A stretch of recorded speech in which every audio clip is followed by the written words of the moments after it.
Hey everybody, welcome to our level walkthrough for level 832. I'm Nick So, I'm a senior designer on Cookie Jam, and I'm here with the lead designer of Cookie Jam, Jeff. How's it going? We're going to be taking a look at 832, which is one of your levels. So why don't we get in there and you can tell us a little bit about the design process of building the level, and we can go over the strategy to beat it. Okay, so basically with level 832, the one thing that I like in Cookie Jam is the amount of explosions. And so what I like to do is I like to try to play counter to that, where I give you what you want, but it doesn't necessarily yield the results that you want. And with this, in this level, with the sugar cookies, I believe this was like one of the intro or the intro stage. I just definitely wanted to play with that, and also with the Peace Glazer. And so basically it was just one of those things where it's just like, it's a really active level, has a lot of explosions, but at the end of the day, it doesn't really yield you anything. I see. So it's a little bit of a rude level in that regard, but that's okay. Sometimes, having a little bit of struggle in your life keeps things interesting. Hey, sometimes it's about the struggles, so.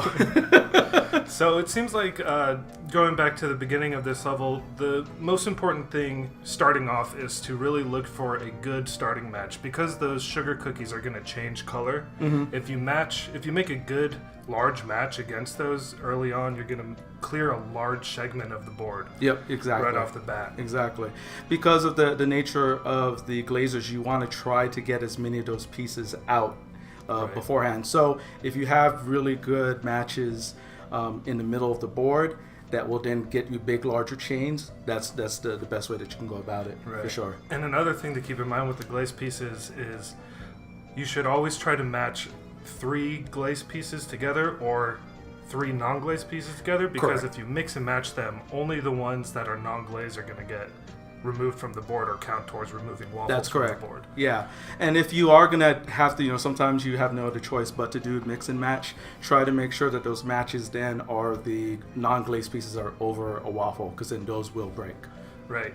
And then on that note, if you make a special piece with a mixed match of glazed and non-glazed, the special piece will always form on a non-glazed piece instead of a glazed one. So that's something to keep in mind, especially in this level where you're kind of counting on explosions to clear the board and take some glaze off of the board for you. So knowing where pieces are going to line up, so like this orange piece at the top, when you make that match, it's going to go onto the left side on the non-glazed orange piece. So there you go. You got the line breaker over there.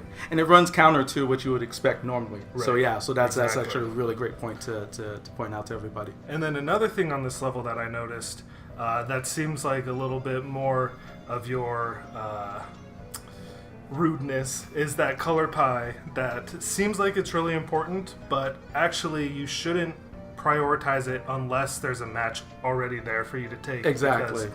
It's not really going to do too much for you in this level other than taking glaze off of pieces. Yes. So if you have other matches that are going to be more beneficial to you in the long run, you should always take those first, because the color pie is really not going to do much for you. Yeah, it's sort of a red herring. So it's one of those things. It's not to say that you can't use it. By all means, if you're able to make matches on your own or naturally through cascades, then definitely use it, because it can't do anything but at least help you somewhat. Right. Because it does take off a layer of glaze. So definitely. But it's one of those things where I wouldn't necessarily make that the focus of this level. Awesome. Yeah. And then the last thing I think about this level, that you just really need to go into it with a patient mind, knowing that you're going to have to take your time and look for matches, because if you just go in there matching the first match that you see, you're going to be wasting a lot of moves, clearing glaze off of pieces that are just going to get reglazed immediately afterwards. So take your time and really look for the best match on the board. Yeah, this isn't one of those levels where it's a race. You really have to be kind of methodical in planning out your next move, looking at like where everything is at, and as things shift down below, if you do that, then you increase your chances of beating this level tremendously.